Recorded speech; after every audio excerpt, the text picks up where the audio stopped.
এসব কি আয়ান? নিজের ভাইয়ের স্ত্রীকে বিয়ে করতে তোমার লজ্জা করলো না? হায় হায়, এ কি যুগ এলো গো! নিজের ভাবিকে বিয়ে করে নিয়ে চলে এসেছে। এই মেয়েটা আমার বড় ছেলের মাথা তো খেয়েই ছিল, এখন আমার ছোট ছেলেরটাকেও ছাড়লো না। আয়ান, এটা তুই কি করলি? এই ভগিনীর বাচ্চাটাকে বিয়ে করে আনলি? তুই জানিস না ওর সাথে আমার সম্পর্ক কি? কিভাবে করতে পারলি তুই এটা? আমাদের পরিবারের মান সম্মানের কথাটা একবারও ভাবলি না? আয়ান সবার কথা চুপচাপ শুনতে থাকে। ওর ঠোঁটে লেগে থাকে একটা ঠান্ডা হাসি। ওর পেছনে গুটিসুটি মেরে দাঁড়িয়ে থাকে ওর বড় ভাইয়ের ডিভোর্স দেওয়া বউ নদী, যাকে কিছু সময় আগে আয়ান বিয়ে করেছে। চৌধুরী বাড়ির ছোট ছেলে আয়ান, যে এতদিন ব্যবসার কাজে বিদেশে ছিল। বিদেশে পড়াশোনা শেষ করে নিজের দাদার ছোট ব্যবসাটাকে ও অনেক বড় করেছে। দীর্ঘ 14 বছর পরে আয়ান বাংলাদেশে ফিরে এসেছে। আয়ানের দেশে ফেরার এই 2 দিন হলো মাত্র। তার ভেতরে এত কিছু হয়ে গেছে। আয়ান সবাইকে উপেক্ষা করে নদীর হাত শক্ত করে ধরে ওকে নিয়ে উপরে যেতে চায়। তখনই দীপ্ত নদীর হাত চেপে ধরে আর বলে, এসব কোন ধরনের অসভ্যতা আয়ান? লাজ লজ্জার মাথা খেয়েছিস নাকি? নিজের বড় ভাইয়ের বউয়ের হাত ধরে নিয়ে যাচ্ছিস, তোর লজ্জা করছে না? আর তুই বেশরম মেয়ে একটা। দীপ্তর কথা শুনে নদী লজ্জায় কান্না করে দেয়। ও মাথাটা নিচু করে দাঁড়িয়ে থাকে। দীপ্তর আগে ওর দিকে এমন ভাবে তাকায়, দেখে মনে হয় নদীকে খুন করে ফেলবে। নিজের শরীরের সর্বোচ্চ শক্তি দিয়ে নদীর হাত চেপে ধরে। নদীর ফর্সা হাত লাল হয়ে ওঠে মুহূর্তেই। নদী ব্যথায় হাত ছাড়ানোর জন্য মোচড়ামুচড়ি করতে থাকে। তোর শরীরে এত কারেন্ট? ডিভোর্স হলো 24 ঘন্টাও পার হয়নি, তার ভেতরে আমার ভাইকে ফুসলিয়ে বিয়ে করে নিয়েছিস। লজ্জা করলো না এটা করতে? রাস্তার মেয়ে একটা। আয়ান দীপ্ত নদীর যে হাত ধরেছিল সেটার দিকে রাগী চোখে তাকিয়ে শীতল কণ্ঠে দীপ্তকে বলে, হাতটা ছাড়ো। দীপ্ত ওর কথায় কোনো পাত্তাই দেয় না। আয়ান আবারও বলে, হাতটা ছাড়ো, না হলে আমি বাধ্য হব এমন কিছু করতে যাতে করে ভবিষ্যতে অন্য কিছু ধরার অবস্থায় না থাকো। কি করবি তুই? হ্যাঁ, পরিবারের মান সম্মান খুইয়ে একে বিয়ে করেছিস, এখন আবার আমাকে হুমকি দিচ্ছিস? এই রাস্তার মেয়েটার জন্য তুই আমাকে হুমকি দিচ্ছিস? আয়ান কোনো কথা না বলে দীপ্তর হাত থেকে নদীর হাত এক টানে ছাড়িয়ে নেয়। নদীর হাত লাল হয়ে যায় একদম। নদীর হাতের দিকে তাকিয়ে আয়নের রাগ আরো বেড়ে যায়। ও নদীকে বলে, ব্যথা করছে অনেক, তাই না? একদম লাল হয়ে গেছে তো। নদী কিছু বলার আগে আয়নের মা বলে, এসব সামান্য আঘাতে ওর কিছু হয় না। তো তো দেখছি দরদ একদম উতলে উঠছে এই রাস্তার মেয়েটার জন্য। আয়ন ঘুরে গিয়ে দীপ্তর মুখে একটা ঘুষি মারে। দীপ্তর ছোট কেটে রক্ত বেরিয়ে আসে। দীপ্ত তীব্র ক্ষোভে কিছু বলবে, তার আগে আয়ন দীপ্তর পেট বরাবর একটা লাথি মারে। দীপ্ত ছিটকে গিয়ে কিছুটা দূরে পড়ে। ওর মা গিয়ে ওর পাশে বসে বিলাপ করতে করতে বলে, হায় হায়, এ কি কালসাপ ঢুকলো আমার সংসারে! ভাইয়েতে ভাইয়েতে ঝামেলা বাঁধিয়ে দিল। তুই রাস্তার মেয়েটার জন্য আমাকে মারলি, নিজের বড় ভাইকে মারলি। হ্যাঁ, মারলাম। ওকে স্পর্শ করার কোনো অধিকার তোমার নেই। বেশ তো সাধু সাচ্ছিস। নিজের বড় ভাইয়ের বউকে বিয়ে করতে লজ্জা লাগলো না তোর? হ্যাঁ, লাগলো না। আর একটা কথা তুমি হয়তো ভুলে গেছো, ও তোমার বউ ছিল, এখন আর নেই। 2 ঘন্টা আগে তোমাদের ডিভোর্স হয়ে গেছে। ডিভোর্স হয়েছে বলেই কি বিয়ে করতে হবে? এই রাস্তার মেয়েটার মধ্যে এমন কি দেখলি যে সদ্য ডিভোর্স হওয়া একে বিয়ে করে নিলি? Mind your language mister Dipto Chowdhury. তুমি বারবার যাকে রাস্তার মেয়ে বলে অপমান করছো সে আমার বউ, মিসেস আয়ান চৌধুরী। আর আমি বেঁচে থাকতে কোনো অবস্থাতেই আমার বউয়ের অপমান সহ্য করব না। মা দেখলে? তোমার ছোট ছেলের অবস্থা দেখলে? দেখছি, সব দেখছি। এই কালসাপটা আমার ছেলেটার মাথা খেয়েছে।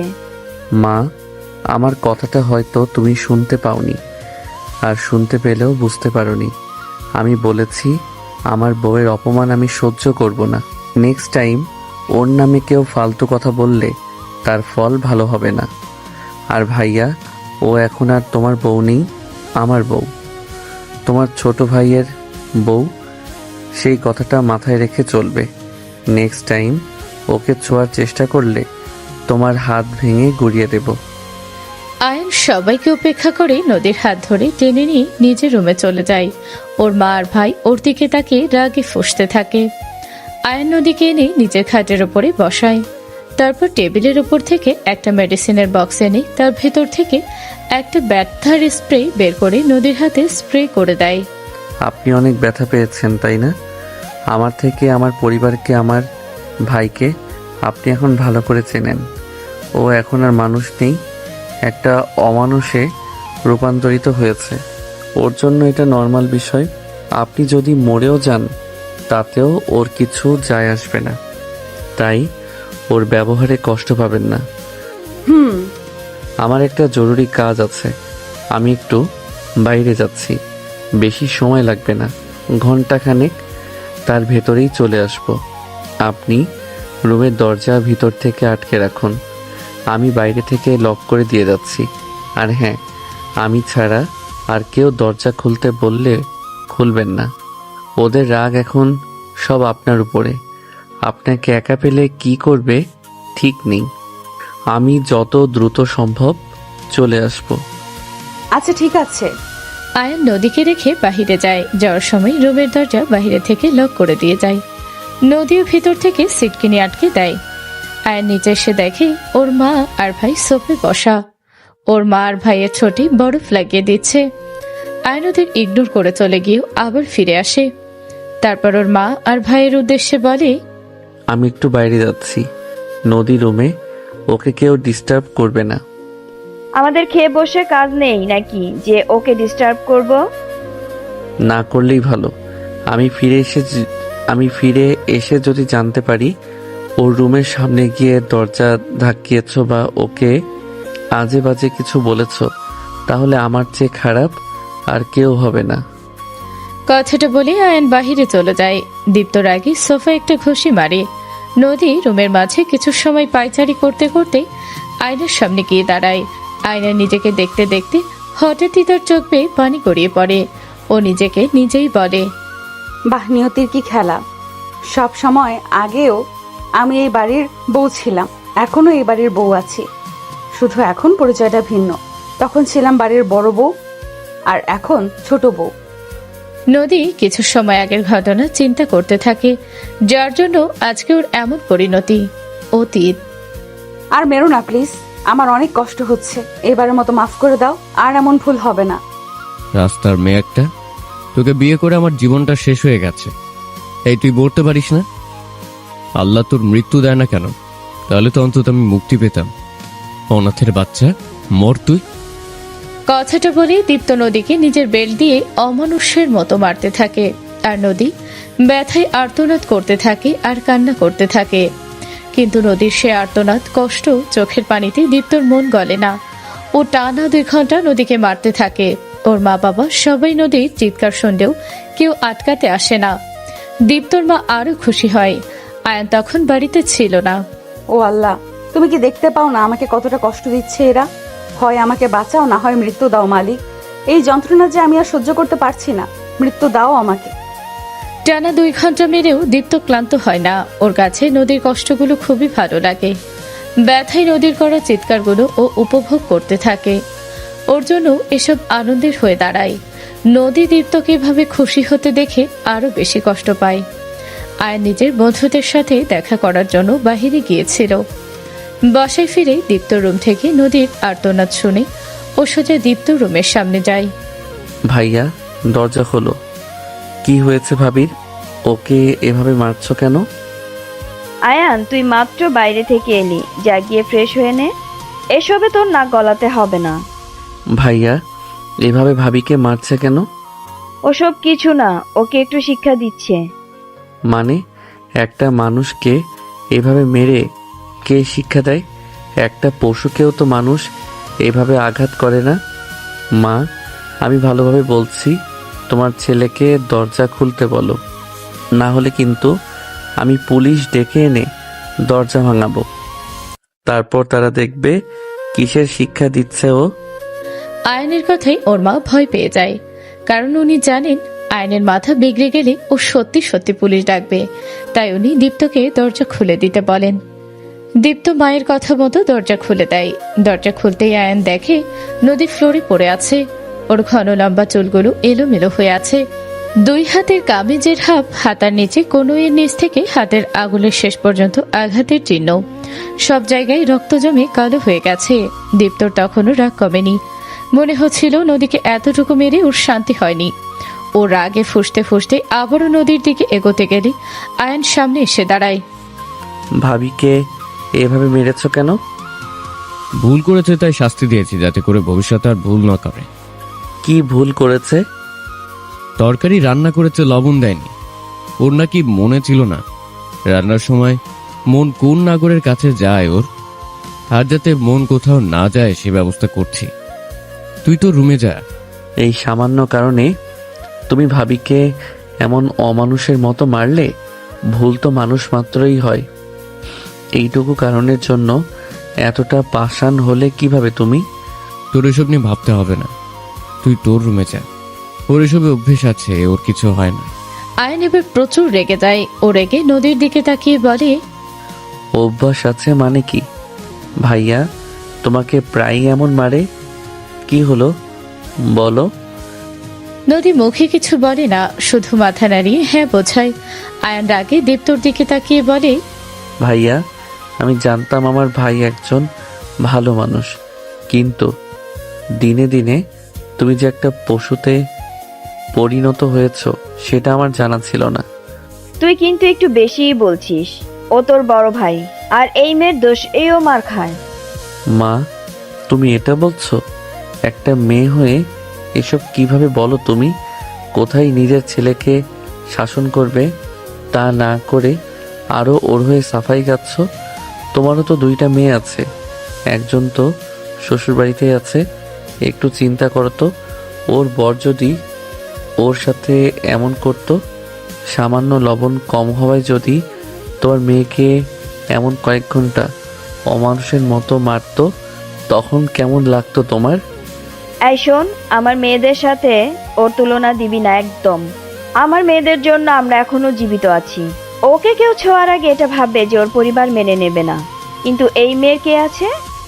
ওর তো কেউ নেই। অনাথ আশ্রমে বড় হয়েছে, না আছে বাপ মা পরিচয়, না আছে বংশ পরিচয়। কার না কার না যায় সন্তান কে জানে। ব্যাস অনেক হয়েছে। তোমাকে বোঝাতে চাওয়াটাই ভুল হয়েছে আমার। ওর বাবা মা নেই, তার জন্য ওকে এভাবে মারা যায়, তাই তো? তবে মনে রেখো, ওর বাবা মা না থাকলেও ও কিন্তু একজন মানুষ, এদেশের নাগরিক। ওর জন্য আইন আছে। আইন কিন্তু সবার জন্য সমান। আর ভাইয়া, তুমি না ওকে ভালোবেসে বিয়ে করেছিলে? তাহলে নিজের ভালোবাসার মানুষের সাথে এ কেমন আচরণ করছো? ওটাই তো সবচেয়ে বড় ভুল করেছে জীবনে। নিজের হাতে নিজের জীবনটা শেষ করে দিয়েছি এই রাস্তার মেয়েটাকে বিয়ে করে। আল্লাহ, ওর হাত থেকে কেন যে আমাকে মুক্তি দেয় না? এত মানুষ মরে, ওর মৃত্যু কেন দেয় না আল্লাহ? আয়ান এবার নদীর দিকে তাকিয়ে বলে, তুমি কি পাগল? এত মায়ের অত্যাচার সহ্য করে কেন পড়ে আছো এখানে? দেখতেই তো পাচ্ছ, তোমার থাকা না থাকাতে এদের কারো কিছু যায় আসে না। উল্টো তোমার মৃত্যু কামনা করছে। তাও কেন পড়ে আছো এখানে? আমি তোমাকে কথা দিচ্ছি, তোমাকে একটা সুন্দর জীবন দেব। একে ছেড়ে দাও তুমি। হ্যাঁ হ্যাঁ, আমায় মুক্তি দে তুই। দয়া করে আমার জীবন থেকে চলে যা। তুমি ওকে ডিভোর্স দিয়ে দাও। ওর সাথে তুমি সুখী হতে পারবে না, ও তোমাকে সুখে থাকতে দেবে না। এখন নিজে চিন্তা করো কি করবে। আজীবন ওর সাথে থেকে এসব সহ্য করবে, নাকি ওকে ডিভোর্স দিয়ে একটা সুখী জীবন কাটাবে? দে, আমাকে ডিভোর্স দে। আমি তো দেনমোহরে 2 লাখ টাকা নগদ পরিশোধ করে দেব। তাও আমাকে মুক্তি দে তুই। দেবে ডিভোর্স? নদী ছলছল চোখে একবার দীপ্তর দিকে তাকায়, তারপর আয়নের দিকে তাকিয়ে চোখের ইশারায় সম্মতি জানায়। আয়নুর এক লয়ার বন্ধুকে কল দিয়ে ডিভোর্স পেপার রেডি করে বাসায় আসতে বলে। দীপ্ত আর ওর মা মনে মনে খুবই খুশি হয়। দীপ্ত ব্যাংকে চলে যায় টাকা তুলতে। কিছু সময় পরে আয়নের বন্ধু ডিভোর্স পেপার নিয়ে চলে আসে। দীপ্ত টাকা নিয়ে চলে আসে। দীপ্তর চেহারায় এতটা খুশি থাকে দেখে মনে হয় যেন ডিভোর্স না, আজকে ওর বিয়ে। দীপ্ত তাড়াতাড়ি সই করে দেয়, নদীও সই করে। সই করার সময় ওর হাতটা একটু কেঁপে ওঠে। দীপ্ত নদীর হাতে 2 লাখ টাকা দেয়। নদী টাকাটা আবারও দীপ্তর হাতে দিয়ে বলে, তোমার টাকার আমার কোনো দরকার নেই। টাকার জন্য তোমাকে বিয়ে করিনি আমি, ভালোবাসতাম তাই বিয়ে করেছি। কিন্তু সেই ভালোবাসা আরো আগে উঠে গেছে। যেদিন থেকে তুমি পাল্টে গেছো সেদিন থেকে আমার মনে থাকা তোমার জন্য অনুভূতিও পাল্টে গেছে। এখন যেটা বেঁচে আছে সেটা শুধুই ঘৃণা। Mister Dipto Chowdhury, I hate you. আর হ্যাঁ, আমার সব সুখ শান্তি কেড়ে নিয়ে যদি আপনি ভেবে থাকেন আপনি সুখী হবেন, তাহলে শুনুন, আপনি কোনোদিনও সুখী হতে পারবেন না। উপরে একজন আছে যিনি সব দেখছেন।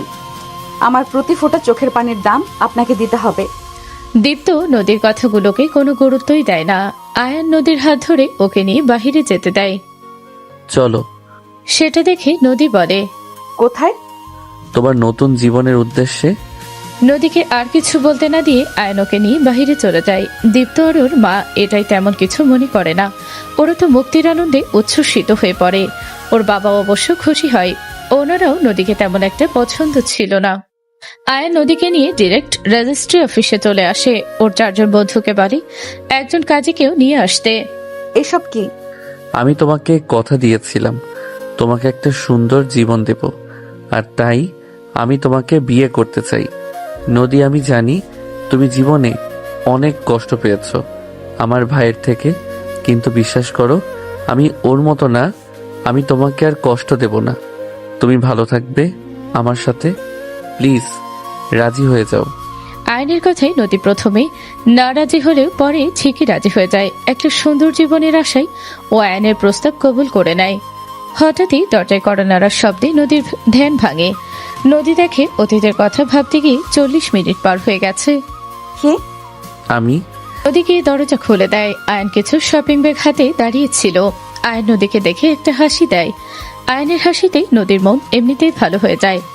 আয়ন প্যাকেটগুলো নদীর হাতে দিয়ে বলে, এই ব্যাগটায় একটা বেনারসি আছে।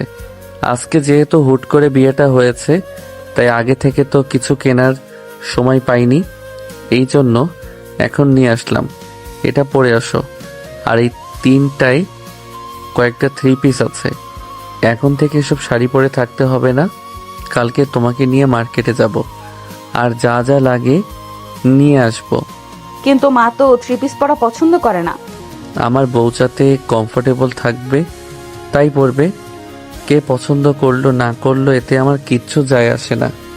নদীর মনে পড়ে যায় ওরা দীপ্তর বিয়ের রাতের কথা, যখন দীপ্তর মা ওকে কিছু সুতি শাড়ি দিয়ে গিয়ে বলেছিল, এখন থেকে এসব 3 পিস পরা চলবে না। আমি এসব পছন্দ করি না। আমার বাড়ির বউ সবসময় সুতি শাড়ি পরতে হবে। ওর মা চলে গেলে নদী দীপ্তকে বলে, দীপ্ত, আমি তো শাড়ি পরতে পারি না। আর তাছাড়া ছোট থেকে আমি 3 পিস পরেছি। এই গরমে শাড়ি পরে কিভাবে কি করব? তুমি একটু তোমার মাকে বোঝাও না। না পড়তে পারলে একটু ম্যানেজ করে নাও প্লিজ। ইউটিউবে টিউটোরিয়াল দেখে শিখে নাও। মাকে না বলা মানে বাড়িতে তুলকালাম সৃষ্টি করা। তুমি একটু মায়ের কথা মতো চলো, মাকে মানিয়ে চলো। তখন দীপ্তকে ভালোবাসে নদী নিজের কমফোর্ট নেস ছেড়ে দিয়েছিল। আস্তে আস্তে নিজের পছন্দ অপছন্দ সব বদলে ফেলেছিল। কিন্তু তবু আজর এই পরিণতি। কি ভাবছো? না কিছু না। যাও চেঞ্জ করে আসো। যাচ্ছি। নদীর শাড়ির ব্যাগ হাতে নিয়ে অশ্রমে যায়। সেখান থেকে নিজের পরনে সুতির শাড়ি পাল্টে আয়নের আনা খয়েরি বেনারসির শাড়ি পরে নেয়। নিজের চোখে মুখে একটু পানির সিটা দিয়ে ফ্রেশ হয়ে নেয়। নদী অশ্রম থেকে বাহিরে আসতেই আয়নোর দিকে মুগ্ধ চোখে তাকিয়ে থাকে। নদীর গায়ের সাথে শাড়ির রং মিশে ওকে অপূর্ব সুন্দর লাগছিল দেখতে। নদী দেখতে একদম একটা পুতুলের মতো। ওর গায়ের রং উজ্জ্বল ফর্সা, সেই গায়ে খয়েরি রঙের বেনারসিতে আরো ফুটে উঠেছে। নদী আয়নের দিকে তাকিয়ে বলে, আমার গায়ের এই দামি বেনারসি মানাচ্ছে না, তাই না? তবে তোমাকে ধন্যবাদ আমাকে এটা পরতে দেওয়ার জন্য।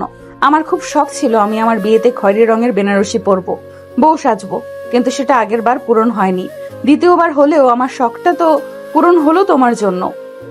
আমি জানি তোমার বউ সাজার স্বপ্ন ছিল, কিন্তু আগের বার তুমি আমার ভাইকে যখন বিয়ে করেছিলে ও বেকার ছিল, তার উপর সবার অমতে বিয়ে, তাই আর সেই স্বপ্ন পূরণ হয়নি।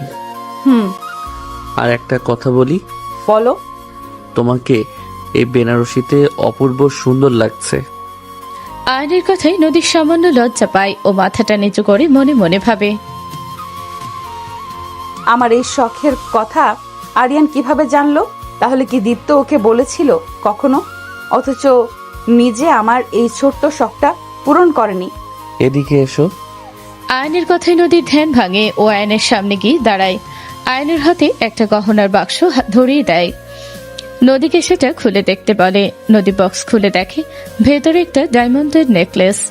সিম্পল ডিজাইনের খুবই সুন্দর একটা নেকলেস, সাথে একজোড়া ডায়মন্ডের দুল আর একটা আংটি। নদী এসব দেখে চমকে যায়। দীপ্ত টাকা হওয়ার পরেও কখনো ওকে এত দামি কিছু কিনে দেয়নি। ওর প্রয়োজনীয় জিনিসই ঠিকমতো কিনে দিত না, সেখানে ডায়মন্ড তো স্বপ্ন। আয়ন নিজ হাতে নদীকে নেকলেস আর কানের দুল পরিয়ে দেয়। তারপর হাঁটু গেড়ে বসে রিংটা দিয়ে ওকে প্রপোজ করে।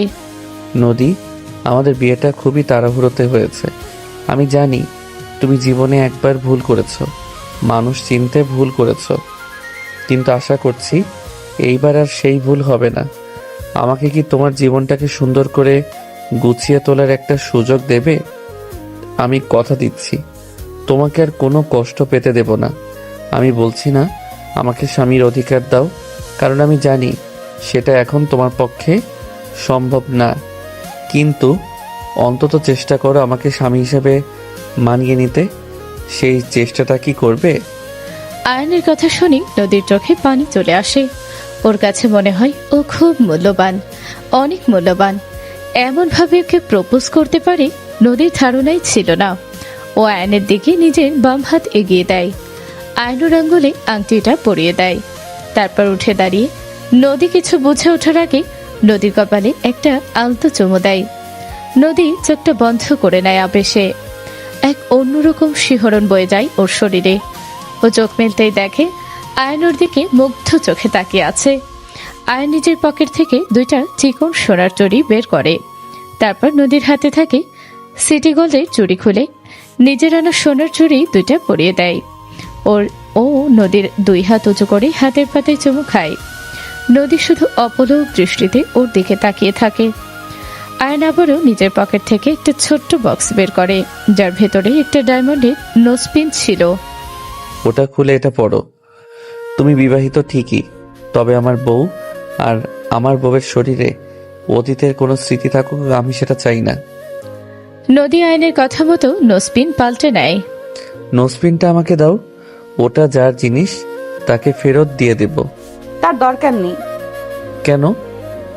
আয়ন মনে মনে ভাবে নদী এখনো দীপ্তকে মনে মনে ভালোবাসে, আর তাই ওর দেওয়া নোজপিন স্মৃতি হিসেবে নিজের কাছে রাখতে চায়। নদী কিছু বলবে তার আগেই আয়ন আবারও বলে, আচ্ছা সমস্যা নেই, তুমি যদি এটা নিজের কাছে রাখতে চাও তো রাখো। নদী আয়নকে অবাক করে দিয়ে নোজপিনটা ডাস্টবিনে ফেলে দেয়। তারপর বলে, নিজের কালো অতীত বয়ে বেড়ানোর কোনো মানেই হয় না। এটা ফেরত দেওয়ার কোনো দরকার নেই, কারণ এটা 20 টাকা দামের একটা ওয়ান টাইম নোজপিন।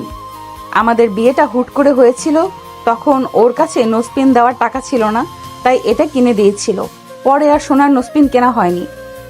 নদীর কথায় আয়নের ভুল ভাঙে। ও মনে মনে বেশ খুশি হয় নদীর কথায়।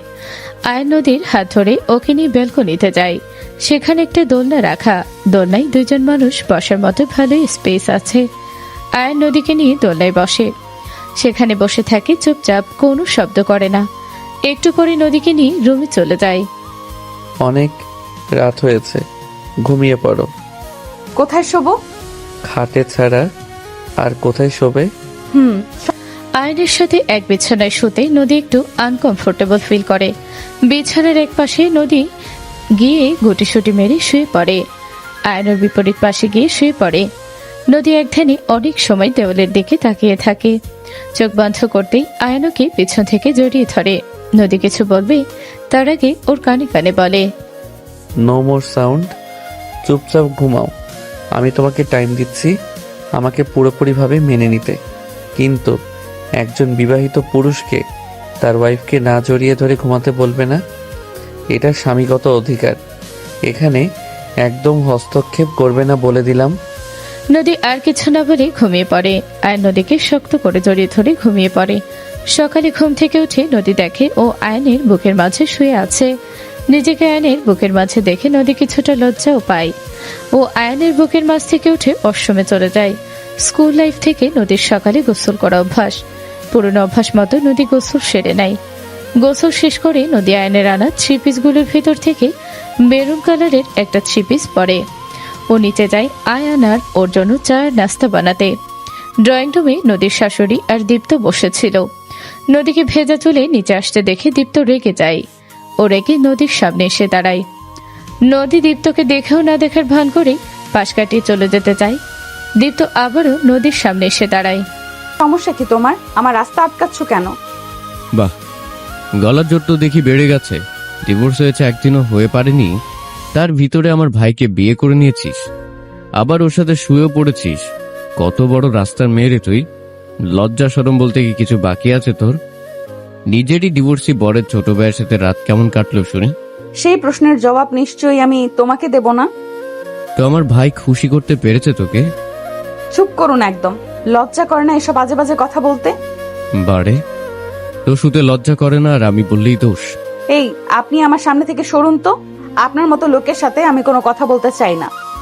সত্যি কথা বলতো, ভাইয়ের কাছে কি আমার থেকেও বেশি খুশি হয়েছিস? আপনার এসব নোংরা নোংরা কথার জবাব দিতে আমি বাধ্য নই। সামনে থেকে সরুন আমার। নদী দীপ্তকে পাশ কাটিয়ে চলে যেতে চায়। দীপ্ত আবার নদীর সামনে এসে দাঁড়ায়। এবার এসে নদীর এক হাত জোরে চেপে ধরে। ও এতটাই জোরে ধরে যে নদীর হাত মুহূর্তেই লাল হয়ে যায়। নদী হাত মোচড়ামুচড়ি করতে থাকে ছাড়ানোর জন্য, কিন্তু দীপ্ত রেগে আরো জোরে চেপে ধরে। হাত ছাড়ুন আমার। আপনার কোনো অধিকার নেই আমার হাত ধরার। না, তুই এখন আমাকে অধিকার শেখাচ্ছিস? তুই হঠাৎ তুমি থেকে আমাকে আপনি করে কেন বলছিস? খুব পাকনা গুজিয়েছে তাই না? আয়ন দেশে এসেছে মাত্র 1 সপ্তাহের জন্য, তারপরে তোর কি হবে? কে বাঁচাবে তোকে? আমার বিয়ে করা বউ কোথায় যাবে না যাবে সেটা তো তোমার দেখার বিষয় না ব্রো। বিয়ে যখন করেছি ও নিশ্চয়ই আমার সাথেই থাকবে। ওর হাতটা ছাড়ো। আগের দিনের মায়ের কথা ভুলে গেছো বোধহয়, তাই তো আবারও ওর হাত ধরার দুঃসাহস দেখিয়েছো। আমি তোমাকে সাবধান করেছিলাম, সেটা কি ভুলে গেছো? হাত ছাড়ো ওর, তা না হলে ফল ভালো হবে না। আয়নের কথা শুনি আর আয়নকে নিচে নামতে দেখে দীপ্ত নদীর হাত ছেড়ে দেয়। আয়নকে নামতে দেখে ওর মাও সোফা থেকে উঠে আসে। উনি নদীর উদ্দেশ্যে বলে, এই মেয়েটা আমার ছেলের মাথা খেয়েছে। আমার ছেলেটা আগে কত ভালো ছিল, বড় ভাইয়ের সম্মান করত। এই ছেলে এখন বড় ভাইয়ের গায়ে হাত তোলার হুমকি দেয়। অপয়া মেয়ে কোথাকার! এতদিন দুধ কলা দিয়ে কালসাপ পুষেছি। এই মেয়ে, তুই এসব কি পড়েছিস? তুই জানিস না আমার বাসায় এসব পড়ার কোনো নিয়ম নেই? আমার বউ কি পড়বে না পড়বে সেটা নিয়ে তোমাদের মাথা ঘামাতে হবে না। ওকে আমি বলেছি 3 পিস পরতে। এটা এখন আর আগের যুগ নেই যে ওকে 12 হাত লম্বা শাড়ি পরে ঘুরে বেড়াতে হবে। দেখ আয়ান, আমার সাথে তুই যেমন ব্যবহারই করিস না কেন, মায়ের সাথে এমন ব্যবহার কিন্তু তুই করতে পারিস না। মা যদি সে আগের মতো থাকতো তাহলে আমি ঠিকই মাকে সম্মান করতাম, মায়ের কথাই গুরুত্ব দিতাম। কিন্তু তোমার মতো মাও তো বদলে গেছে। নদীর প্রতি মায়ের আচরণ দেখেই সেটা আমি বুঝতে পেরেছি। নদী আমার বিয়ে করা বউ, আর আমার বউকে কেউ অসম্মান করবে সেটা আমি সহ্য করব না। ওর ভালো খারাপের দায়িত্ব আমার। এই অসহ্য গরমের ভিতর ও 12 হাত শাড়ি পরে কষ্ট পাক, সেটা তো আমি হতে দেব না। ও যেটাতে কমফোর্টেবল ফিল করে সেটাই পরবে। আমাদের বাড়িতে থেকে ও এসব পড়তে পারবে না। ওর যদি এসব পড়তে মন চায় তাহলে ও বাড়ি থেকে বেরিয়ে গিয়ে পড়ুক। আমার বউকে বাড়ি থেকে বের করে দেওয়ার তুমি কে? আয়ন, এবার একটু বেশি বেশি হয়ে যাচ্ছে না? মায়ের সাথে কেমন ব্যবহার করছিস তুই? ও প্লিজ, তুমি এখন আমাকে ব্যবহার শেখাতে এসো না। আগে নিজে শেখো কিভাবে একটা মেয়ের সাথে ব্যবহার করতে হয়। একটা মেয়ে যার দায়িত্ব নেবে বলে সারা জীবন খেয়াল রাখবে বলে তাকে নিজের সাথী করে নিয়ে এসেছিলে, অথচ পরবর্তীতে কি করেছো, তাকে অমানুষের মতো মেরেছো। সেই তুমি এখন আমাকে ব্যবহার শেখাতে এসেছো। আর হ্যাঁ, তোমরা হয়তো ভুলে যাচ্ছ এই বাড়িটা আমার নামে। দাদা মারা যাওয়ার আগে এই বাড়ির অর্ধেকটা আমার নামে লিখে দিয়ে গিয়েছিল, তাই আমার অংশে কে থাকবে না থাকবে সেটার সিদ্ধান্ত আমি নিব। নদী আমার বউ আমার সাথে এই বাড়িতে থাকবে। ওর যা মনে চায় করবে, যা মনে চায় পড়বে, সেটা তোমাদের দেখার বিষয় না। তোমরা এতে নাকও গলাবে না, আর ওকে বাড়ি থেকে বের করার চিন্তাও মাথায় আনবে না। তাহলে ফল ভালো হবে না। আয়নের কথা শুনে কেউ আর কিছু বলার সাহস পায় না। আয়ান নদীকে নিয়ে কিচেনে চলে যায়। সেখানে গিয়ে নদীর জন্য আর নিজের জন্য একটা চুলায় চা বসায়। তারপর নদীকে বলে, বিদেশে থাকতে আমি নিজের রান্না সবসময় নিজেই করতাম। তোমার কিছু করতে হবে না। আজকে ব্রেকফাস্ট আমি বানাচ্ছি। না না, তার কোনো দরকার নেই। তুমি রুমে যাও, আমি ব্রেকফাস্ট বানিয়ে নিয়ে আসছি। শোনো, একদম একটা লক্ষ্মী মেয়ের মতো চুপ করে এখানে দাঁড়িয়ে থাকো। ব্রেকফাস্ট আজকে আমি বানাবো, তুমি শুধু দাঁড়িয়ে দাঁড়িয়ে দেখো, আর আমার কোনো হেল্প লাগলে আমি বলবো। আয়নও নদীর জন্য 4টা ব্রেড টোস্ট করে নেয় আর 2টা ডিম পোচ করে নেয়, সাথে 2 কাপ চা। ওরা নদীর প্লেট গুছিয়ে 2 হাতে 2টা প্লেট নিয়ে উপরে যায় আর নদীকে ওর পিছু পিছু আসতে বলে। আয়ন নদীর সামনে হাঁটছিল। ওরা দুজন উপরে উঠতে যাবে, তখনই ওর মা ওদের ডাক দেয়। নদী, আমাদের নাস্তা কোথায়? তোমাদের নাস্তা কোথায় সেটা নদী কিভাবে জানবে? নিজেদেরটা নিজেরা বানিয়ে নাও। সবার রান্না নদীই করে। তোমার বড় ছেলে বাসার কাজের লোকদের ছাড়িয়ে দিয়ে নিজের বউকে কাজের লোক বানিয়ে রেখেছিল এতদিন, কিন্তু আমি আমার বউকে রাজরানী করে রাখার কথা দিয়েছি। চাকরানি না, ও আজকে থেকে কোনো কাজ করবে না। তোমাদের কাজ যদি পারো তো নিজেরা করো, না হলে কাজের লোক রেখে নাও। আমার বউ কারো কাজের লোক না যে সবার ফাই ফরমাইশ খাটবে। আয়ান নদীকে নিয়ে উপরে চলে যায়। এদিকে দীপ্ত আর ওর মা রাগে ফুঁসতে থাকে।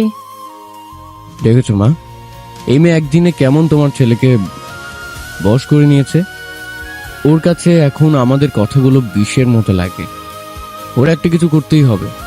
তুই চিন্তা করিস না, 2টা দিন যেতে দে, দেখবি আয়ান নিজেই ওকে বাড়ি থেকে বের করে দিবে। এই মেয়ের আসল রূপ দেখার পর আর সত্যিটা জানার পরে ওই ওকে ঘাড় ধাক্কা দিয়ে বের করে দিবে। এখন যা তো, মোড় থেকে গিয়ে নাস্তা নিয়ে আয়, খুব খিদে পেয়েছে। এর ব্যবস্থা পরে করা যাবে। মায়ের কথা মতো দীপ্ত মোড়ে গিয়ে নাস্তা নিয়ে আসে। দুপুরবেলায় আয়ান নদীকে রান্না করতে দেয় না, নিজেই ওরা নদীর জন্য বিরিয়ানি রান্না করে। ওর মা আর ভাই হোটেল থেকে খাবার নিয়ে এসে খায়। নদীর এসব দেখে খুব খারাপ লাগে। ও আয়ানকে বলে, আয়ান, কাজটা হয়তো ঠিক হচ্ছে না। মায়ের বয়স হয়েছে, এইসব বাইরের অস্বাস্থ্যকর খাবার খেলে মায়ের শরীর খারাপ করবে। তোমার ভাইয়ের জন্য না হোক, মায়ের রান্নাটা অন্তত আমাকে করতে দাও। আমার থেকে একদম বেশি বোঝো না। আমি যা করছি একদম ঠিক করছি। মা এতদিন তোমার সাথে যেটা করেছে একদম ঠিক করেনি। নিজের ছেলেকে শাসন না করে উল্টো তোমার দিকে উস্কে দিয়েছে। তুমি এত সহজে মাকে ক্ষমা করো না। সবে তো শুরু, কটা দিন যেতে দাও, দেখবে মা ঠিকই বুঝতে পারবে এতদিন কত বড় ভুল করেছে। এতদিন তোমার প্রতি সেই অন্যায় হয়েছে, তার কাছে এগুলো কিছুই না। রাতে আয়ান আর নদী যখন খেতে বসে তখন হঠাৎই কলিং বেলটা বেজে ওঠে। নদী খাবার হাতে উঠে গিয়ে দরজা খুলে দেয়। সামনে যা দেখতে পাই তা দেখে এক মুহূর্তের জন্য নদীর পায়ের তলা থেকে মাটি সরে যায়। ও 2 কদম পিছিয়ে আসে।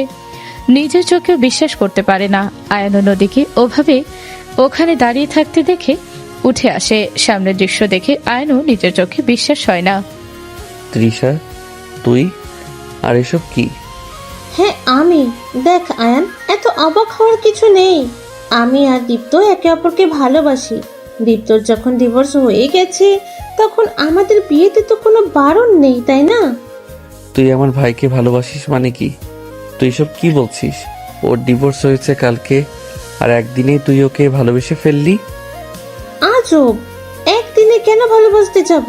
আমাদের 2 বছরের সম্পর্ক, আমরা একে অপরকে 2 বছর ধরে ভালোবাসি। Are you out of your mind? তুই এসব কি বলছিস? তুই আমার ভাইকে ভালোবাসিস মানে কি? আমার ভাই 2 বছর আগে মেরিড ছিল, ইভেন গতকাল অবধিও মেরিড ছিল। তাহলে ওর সাথে কিভাবে তোর 2 বছরের সম্পর্ক হয়? এই শোন, এত কিছু জবাবদিহিতা আমরা তোকে করতে বাধ্য নই, বুঝলি? আমরা কবে কখন ভালোবেসেছি না বেসেছি তাতে তোর কি? আমরা একে অপরকে ভালোবাসতাম, এখন বিয়ে করেছি। আমি তোমার সাথে কথা বলছি না, আমি আমার বেস্ট ফ্রেন্ডের সাথে কথা বলছি। তৃষা, তুই আমার ভাইকে কবে থেকে চিনিস? আর তোদের সম্পর্ক যদি 2 বছরই হয়ে থাকে, তার মানে তুই জেনে শুনে আমার ভাইয়ের সংসারে ঢুকেছিস। তুই তো জানতি যে আমার ভাই বিবাহিত, তাহলে কেন ওর সাথে সম্পর্কে জড়ালি? আমার ভাবতেও ঘৃণা হচ্ছে যে তুই আমার best friend. Oh please Ayaan, তুই অন্তত এসব ব্যাকডেটেড কথা বলিস না। দেখ, 2 বছর আগে একটা পার্টিতে আমাদের দেখা হয়েছিল, সেখান থেকেই পরিচয়। পরিচয় তো আরো আগে থেকেই। আমি তোর ভাইকে আগে থেকেই চিনতাম, কিন্তু ওই পার্টিতে আমরা দুজন অনেকটা ক্লোজ হয়ে পড়ি। তারপর থেকেই আমাদের সম্পর্কের শুরু। আমার ভাইয়ের চরিত্র খারাপ সেটা তো জানতাম, কিন্তু আমার বেস্ট ফ্রেন্ডও যে এমন বের হবে সেটা আশা করিনি। তোর থেকে আমি এমন কিছু আশা করিনি কখনোই।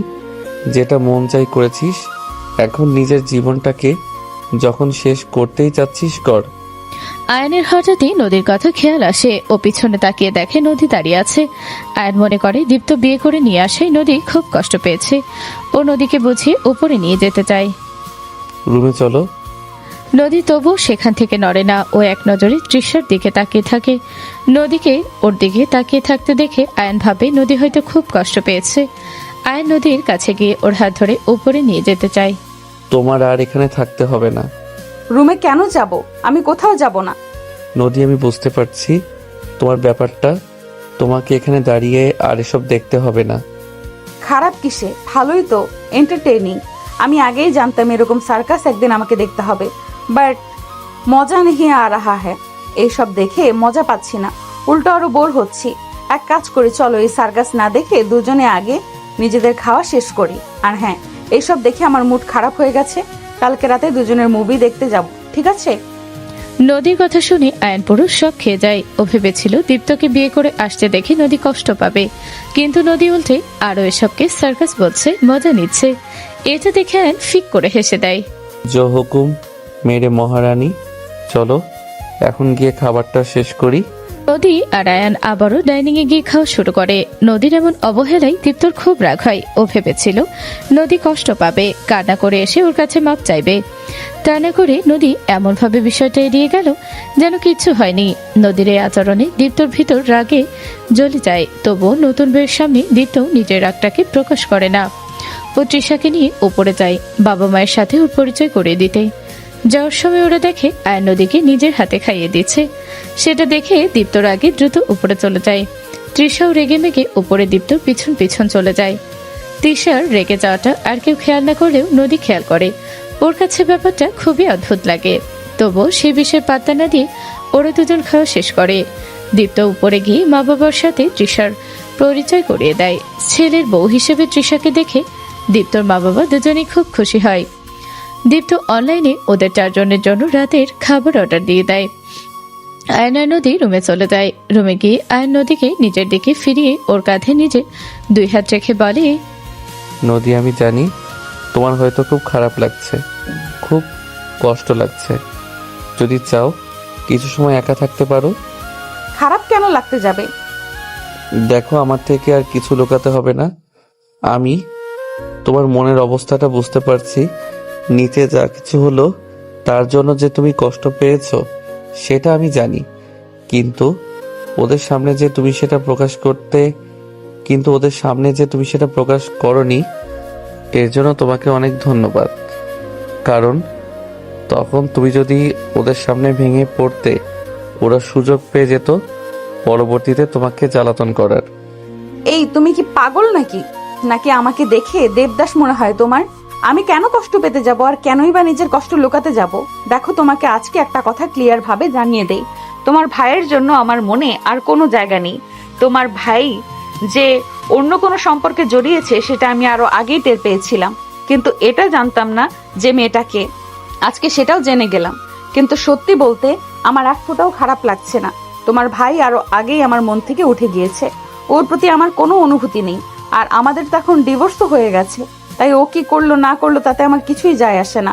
ও বিয়ে করলো নাকি সেটাও আমার দেখার বিষয় না। বুঝতে পেরেছো? বুঝলাম। দীপ্তর প্রতি নদীর আর কোনো ধরনের কোনো অনুভূতি নেই জেনে আয়ন খুবই খুশি হয়। ও এতটাই খুশি হয় যে ফুট করে নদীর গালে একটা চুমু বসিয়ে দেয়। আচমকা আয়নের এমন আচরণে নদী অবাক হয়ে যায়। ওর চোখ দুটো বড় বড় হয়ে যায়। ও অবাক চোখে আয়নের দিকে তাকায়। একটু আগে করা নিজের কাজের জন্য আয়ন খুবই লজ্জা পায়। ও অস্বস্তিকর পরিস্থিতির হাত থেকে বাঁচতে খাটে গিয়ে শুয়ে পড়ে। নদীও গিয়ে ওর বিপরীত পাশে শুয়ে পড়ে। আগের দিন রাতের মতো আজকেও আয়ন নদীকে পিছন থেকে জড়িয়ে ধরে। নিজেদের সম্পর্কটা স্বাভাবিক করার জন্য নদী আজকে আয়নের দিকে ফিরে আয়নকে নিজেও জড়িয়ে ধরে। নদীর এই আচরণে আয়ন খুবই খুশি হয়। ও বুঝতে পারে নদী আস্তে আস্তে ওকে মেনে নিচ্ছে। অল্প কিছু সময়ের মাঝেই নদী ঘুমিয়ে পড়ে। নদী ঘুমিয়ে গেছে বুঝতে পেরে আয়ন চোখ মেলে তাকায়। ও নদীর কপালে একটা কিস করে। তারপর নদীর ঘুমন্ত চেহারার দিকে তাকিয়ে নিজের স্কুল লাইফের কথা চিন্তা করে। স্কুলে থাকতে নদী আয়নের এই এক ক্লাস সিনিয়র ছিল। আয়ন তখন থেকে নদীকে চিনে। নদী আয়নকে কখনো খেয়াল না করলেও প্রথম দেখাতেই আয়ন নদীর প্রেমে পড়েছিল। কিন্তু হঠাৎ করে ওর পরিবার সিদ্ধান্ত নেয় ওকে পড়ালেখার জন্য বিদেশে পাঠিয়ে দিবে। আয়নেরও তখন বলার মতো কিছু ছিল না, তাই ওকে বিদেশে পড়াশোনার জন্য চলে যেতে হয়। স্কুল শেষে কলেজে ওঠার পরপরই আয়ন বিদেশে চলে যায়। বিদেশে যাওয়ার পর নদীর সাথে ওর আর কোনো ধরনের যোগাযোগ থাকে না। পরেও অনেক কষ্টে নদীর বেস্ট ফ্রেন্ডের কন্ট্যাক্ট নাম্বার জোগাড় করে। নদীর বেস্ট ফ্রেন্ডের থেকে নদীর সব খোঁজ খবর নিতে শুরু করে। এক সময় আয়ন সিদ্ধান্ত নেয় দেশে এসে নদীকে নিজের মনের কথাটা জানাবে। তখনই নদীর বেস্ট ফ্রেন্ড ওকে জানায় নদী একটা ছেলের সাথে রিলেশনে আছে।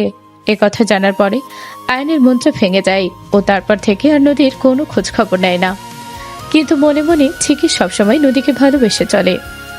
একসময় ওর বড় ভাই জানায় সে একটা মেয়েকে পছন্দ করে এবং ওরা দুজন খুব শীঘ্রই বিয়ে করবে। এ কথা শুনে আয়ন খুবই খুশি হয়, কিন্তু ওর মন আবারও ভেঙে যায় যখন জানতে পারে মেয়েটা আর কেউ নয়, ওরই ভালোবাসার মানুষ নদী। ও দীপ্ত নদীর বিয়েতে আর ও আসে না। নিজের কাজের বাহানে বিদেশেই থেকে যায়। ও সিদ্ধান্ত নেয় ও আর কোনোদিন দেশে ফিরবে না, কিন্তু একটা জরুরি কাজে ওকে দেশে আসতে হয় কিছুদিন আগে। ও ভেবেছিল ও বাসায় আসবে না, কিন্তু এত বছর পর দেশে এসে বাসায় না আসলে পরিবারের মানুষজন কষ্ট পাবে ভেবে ও বাসায় আসে। কিন্তু বাসায় আসলেও এই 2 দিনের ভেতরে ও বাসায় তেমন একটা সময় কাটায় না। যতটা সম্ভব পারে বাহিরের সময় কাটায়, আর সবাইকে বলে পুরনো বন্ধুদের সাথে দেখা করতে গেছে। ওই দিনও বন্ধুদের সাথে দেখা করে বাসায় ফিরে হঠাৎই শুনতে পায় ওর ভাইয়ের রুম থেকে নদীর কান্নার আওয়াজ আসছে। আর তারপর সবকিছু জানতে পেরে ওর রাগ হতে থাকে। নিজের ভালোবাসার মানুষকে এভাবে কষ্ট পেতে দেখে ও নিজেও খুব কষ্ট পায়। আর তারপরে তো সবকিছু শেষ করে অন্যদিকে বিয়ে করে নেয়। ও কখনো কল্পনা করেনি এভাবে হুট করে দেশে আসায় ও নিজের ভালোবাসার মানুষটিকে আপন করে পাবে। পুরোনো দিনের কথা আর বর্তমানের কথা চিন্তা করতে করতে আয়নের চোখেও ঘুম চলে আসে। ও নিজেও ঘুমিয়ে পড়ে। প্রতিদিনের অভ্যাস মতো সকালবেলা উঠে নদী গোসল সেরে নেয়। গোসল শেষ করে ও কিচেনে যায় নিজেদের জন্য নাস্তা তৈরি করতে। নদী ওর আর আয়নের জন্য স্যান্ডউইচ বানাচ্ছিল, তখন কিচেনে এসে হাজির হয় তৃষা। তৃষাকে দেখেও নদী ইগনোর করে নিজের কাজ করতে থাকে। নদীকে কাজ করতে দেখে তৃষা বলে, তুমি স্যান্ডউইচ পরে বানাও, কাল সারা রাত জেগেছিলাম। আমার না খুব মাথাটা ধরেছে, আমার জন্য 1 কাপ ব্ল্যাক কফি বানিয়ে দাও। তৃষার কথায় নদী কোনো পাত্তা না দিয়ে নিজের কাজ করতে থাকে। সেটা দেখে তৃষা জোরে বলে, এই তুমি কি কানে শুনতে পাও না? তোমাকে তো বললাম হাতের কাজ পরে করো, আগে আমাকে একটা ব্ল্যাক কফি বানিয়ে দাও। এত যদি মাথা ধরে থাকে তাহলে নিজের ব্ল্যাক কফি নিজেই বানিয়ে নাও, আমাকে কেন অর্ডার দিচ্ছ? What are you mad? আমি কফি বানাবো? আমি? এই তুমি জানো তুমি কাকে কি বলছো? আমার বাবাকে চেনো তুমি? আমার বাসায় না 5 জন কাজের লোক ছিল, যারা সব সময় আমার 5 ফরমাস খাটতো। আমার পা থেকে জুতো খোলার জন্য না আলাদা লোক রাখা ছিল, আর সেই আমাকে তুমি বলছো কফি বানাতে? মানে তাড়াতাড়ি করে আমার জন্য কফি বানিয়ে দাও। পারবো না। কি? কানে কম শোনো নাকি তুমি? নাকি বাংলা বুঝতে পারো না? সহজ বাংলায় বললাম, আমি তোমার জন্য কফি বানাতে পারবো না। যদি পারো নিজেরটা নিজে বানিয়ে খাও, তা না হলে যা মন চায় তাই করো। এই মেয়ে, তোমার সাহস তো কম না, আমাকে কাজ করতে বলো। আমাকে কি কাজের লোক পেয়েছো নাকি? এক্স্যাক্টলি, আমি এটাই বোঝাতে চেয়েছি এত সময় ধরে। আমি তোমার কাজের লোক নই, যে তোমার অর্ডার ফলো করে চলবো। হতে পারো তুমি খুব বড় লোকের মেয়ে, তোমার বাসায় হয়তো অনেক কাজের লোকও ছিল, কিন্তু এখানে আমি তোমার কাজের লোক নই। যদি এতই বড় লোকের দিমাগ থাকে তাহলে নিজের বাবাকে বলো এখানেও তোমার জন্য কাজের লোক রেখে দিতে। এখন কানের কাছে এভাবে বক বক করে আমাকে ডিস্টার্ব করো না, আমাকে আমার কাজ করতে দাও। মুখে তো খুব বুলি ফুটেছে দেখছি, খুব চ্যাটাং চ্যাটাং করে কথা বলছিস। আমার বউ তোর কাছে কফি চেয়েছে, সেটা বানিয়ে দিলেই তো পারিস। তখন সেগুলো আমি নিজের ইচ্ছায় করতাম, নিজের দায়িত্ববোধ থেকে করতাম, বাধ্য হয়ে করতাম না। আর এখন এই কফি বানানোটা আপনার স্ত্রী আমাকে বাধ্য করেছে, বাট সরি, আমি এখন কারোর হুকুম মানতে বাধ্য নই। এক কাপ কফি তো বানাতে বলেছে, এতে এত নাটক করার কি আছে? আগেও তো ঘরে সব কাজ করতি, তাহলে তখন তো এত নাটক করতি না। আগের ব্যাপারে এখন আর এই ব্যাপারটা সম্পূর্ণ আলাদা। আগে আমি এই বাড়ির বউ ছিলাম, তাই কাজ করতাম। হ্যাঁ, এখনো এই বাড়ির বউ আছি আমি, কিন্তু জায়গাটা পরিবর্তন হয়েছে। আগে যে আমার স্বামী ছিল সে আমাকে কাজের লোকের মতো ট্রিট করত, তাই আমি ঘরের সব কাজ করতাম। কিন্তু এখন যে আমার স্বামী সে আমাকে মহারানীর মতো করে রাখে, তা আমি কেন করতে যাব কাজের লোকের মতো কাজ? আর ওই যে বললেন না শুধুমাত্র এক কাপ কফি বানানোর ব্যাপার, তো সেটা আপনার বউকে নিজেকেই বানিয়ে নিতে বলুন। আর যদি আপনার এতই কষ্ট লাগে নিজের বউয়ের জন্য, তাহলে আপনি বরং বানিয়ে দিন কফিটা। এই মেয়ে, বেয়াদবি করবি না। আমার বৌমার মাথা ধরেছে। ও যখন বলেছে কফি তোকে বানাতে হবে, তার মানে তোকেই বানাতে হবে। তুই তো এখন আমার ছোট ছেলের বউ, তাই না? তো আমি শাশুড়ি হয়ে তোকে আদেশ করছি, এখনই কফি বানিয়ে নিয়ে আয়। নদীর বাবা মা না থাকায় ও নিজের শাশুড়িকে নিজের মায়ের মতোই ভালোবাসে। ও সবসময় ওর শাশুড়িকে যথেষ্ট সম্মান করে। এর আগেও ওর শাশুড়ি ওকে জানায় তাই বলে অপমান করার পরেও তিনি মুখ ফুটে কিছু বলতে পারেনি। নদী তাই সামনে হাজির করেছে, তাই আজকে উনি মনে করেন ওনার আদেশ নদী পালন করবে। নদীও স্যান্ডউইচ বানানো শেষ করে কফির জন্য পানি বসায়। সেটা দেখে দীপ্ত, তৃষা আর ওর শাশুড়ি খুব খুশি হয়। ওদের চোখে মুখে বিজয়ের হাসি লেগে থাকে।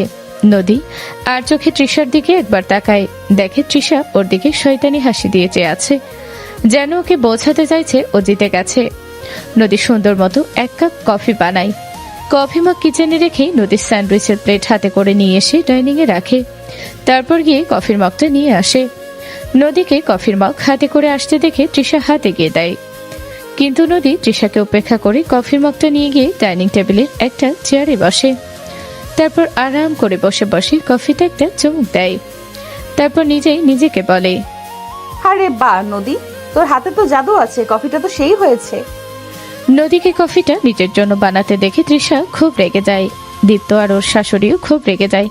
তৃষা রেগে নদীর সামনে গিয়ে দাঁড়ায়, টেবিলের উপরে জোরে একটা চড় মেরে বলে, এই, তুমি আমার কফি কেন খাচ্ছ? তোমার কফি মানে কি? কফিটা কি তুমি বানিয়েছো নাকি? আমিই তো তোমাকে বললাম ওর জন্য কফি বানাতে, তাই তো তুমি কফি বানাবে। এখন ওকে না দিয়ে সেটা নিজে কেন খাচ্ছ? হ্যাঁ, আপনি আমাকে আদেশ করেছিলেন ওর জন্য কফি বানাতে, কিন্তু আমি কি একবারও বলেছি আমি ওর জন্য কফি বানাবো? মানে কি?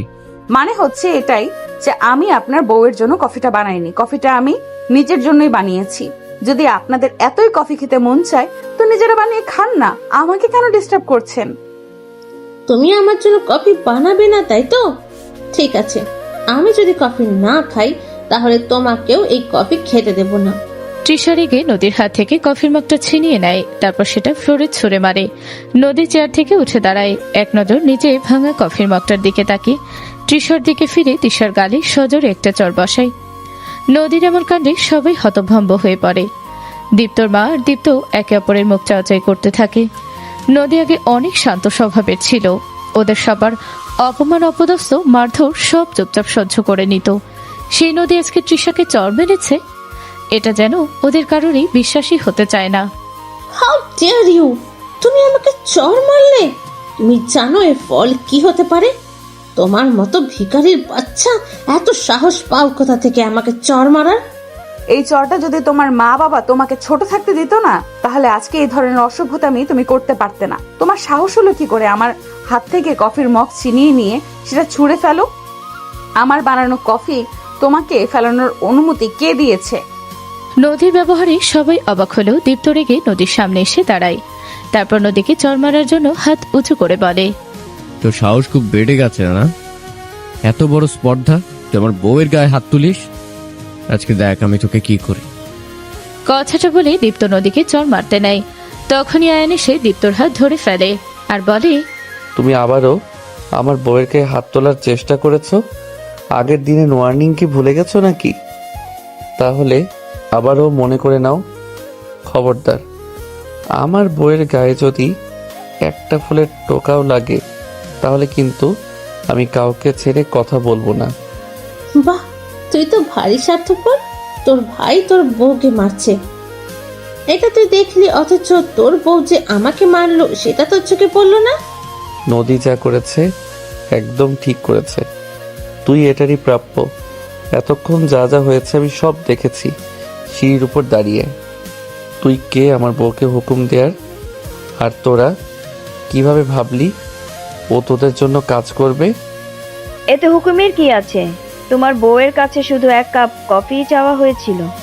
মা, তুমিও এদের সাথে তাল দিচ্ছ? তোমাদের কত সুন্দর এক্সপেকটেশন, তাই না? যেই মেয়ে 2টা বছর ওর হাজবেন্ডের সাথে পরকীয়া করেছে, যার জন্য ওর সংসার ভেঙেছে, যে কিনা এখন ওর এক্স হাজবেন্ডের ওয়াইফ, সে ওকে কফি বানাতে বলবে আর ও হাসি মুখে নাচতে নাচতে কফি বানিয়ে দিবে, তাই না? আসলেই তোমরা কত কিছু ভাবতে পারো। ওর জায়গায় তুমি হলে তুমি পারতে নিজের জীবন ধ্বংসকারীর জন্য কফি বানাতে? আয়ানের কথা শুনে ওর মা একদম চুপ হয়ে যায়। আর তৃষা, তোর কি সামান্য লজ্জাটুকুও নেই? যার জীবনটা একদম ছারখার করে দিয়েছিস, যার থেকে তার স্বামীকে কেড়ে নিয়েছিস, তার এত সুন্দর গোছানো সংসার কেড়ে নিয়েছিস, তার ভালোবাসার মানুষটাকে কেড়ে নিয়েছিস, আবার তাকে এসে বলছিস তোর জন্য কফি বানাতে? তোর ভিতরে যদি সামান্য লজ্জা বোধটুকু থাকতো তাহলে তুই এটা করতে পারতি না। তোর জন্য একটা চর যথেষ্ট না।